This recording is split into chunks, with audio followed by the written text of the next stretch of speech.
Matthew, Mark, Luke, and John, my friend, they wrote between 90 to 110 years after Jesus. Paul wrote between 50 and 60 years after Jesus. So now, in order for them to have been disciples when they wrote, and Jesus was already 33 at that time, they would have had to have been 123 or 143. Matthew, Mark, Luke, and John, they were not disciples. Secondly, I ask you, Matthew who?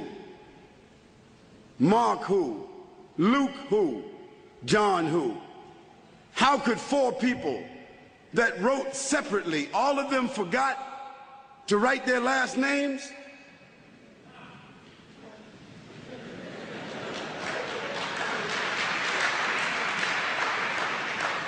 The third thing, not only did they forget to write their last names, but they began their chapters.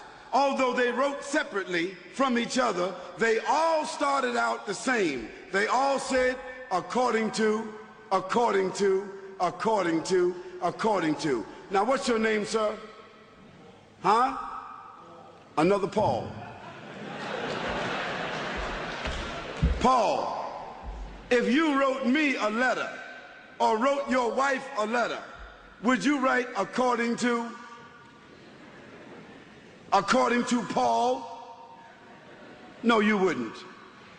You would write your name at the end. And if you were asking for a debt that I owed you, you would write your last name and your address.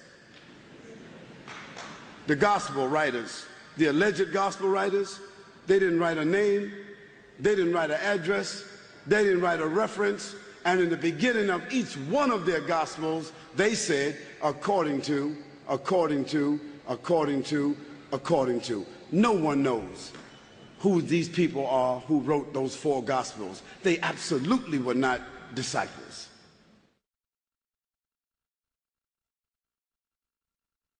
When we talk about prophets, there's not an issue of equality here. They all been sent by God with a message and with signs of prophecy. And God doesn't love one more than the other. And we don't say we love one more than the other. They're all prophets, brothers of prophecy from Almighty God. We love all of them, and we make no distinction except by saying one was the first prophet and the first man. The other, Muhammad, was the last prophet. That's the distinction we make of them. Jesus' distinction was that he was born without a father. Second thing, Jesus' distinction was that he spoke in the cradle. And Jesus' also distinction is that he was lifted up by God, and another distinction is that he will return before the end of the world.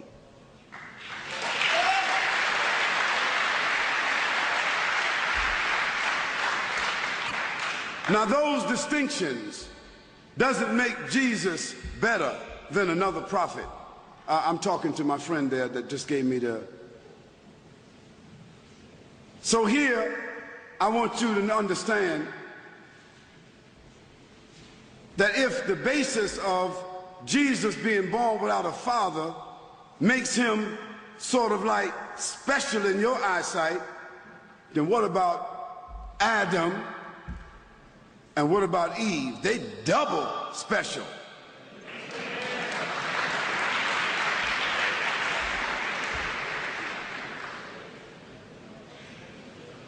I think, my friend and Christians that are here, no need for anybody to think that you gotta ring your bell about Jesus, because we got all the bells.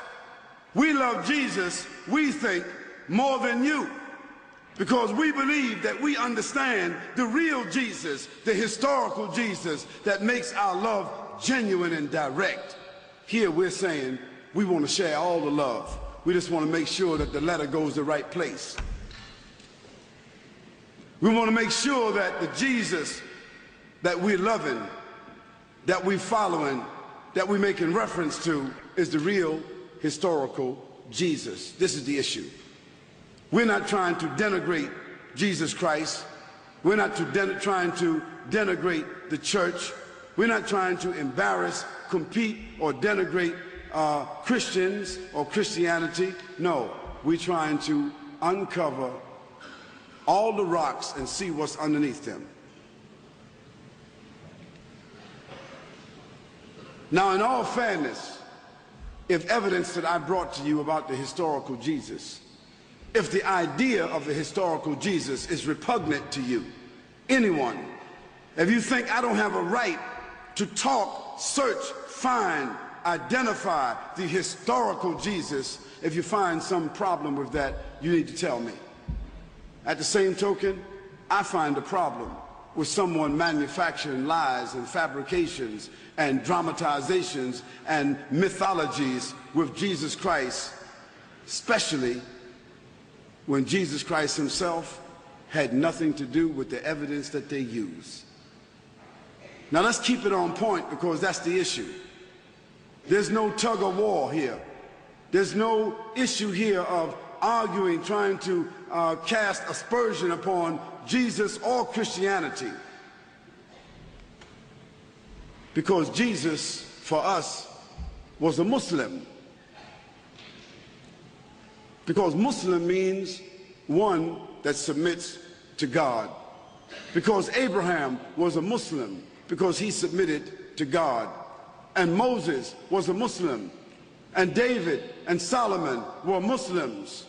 And all the prophets of God were Muslims, because Muslims doesn't mean Arabs. It means those that submit themselves to the law, the legislation, the inspiration, and the revelation from Almighty God. So if Jesus is a Muslim, we on his side.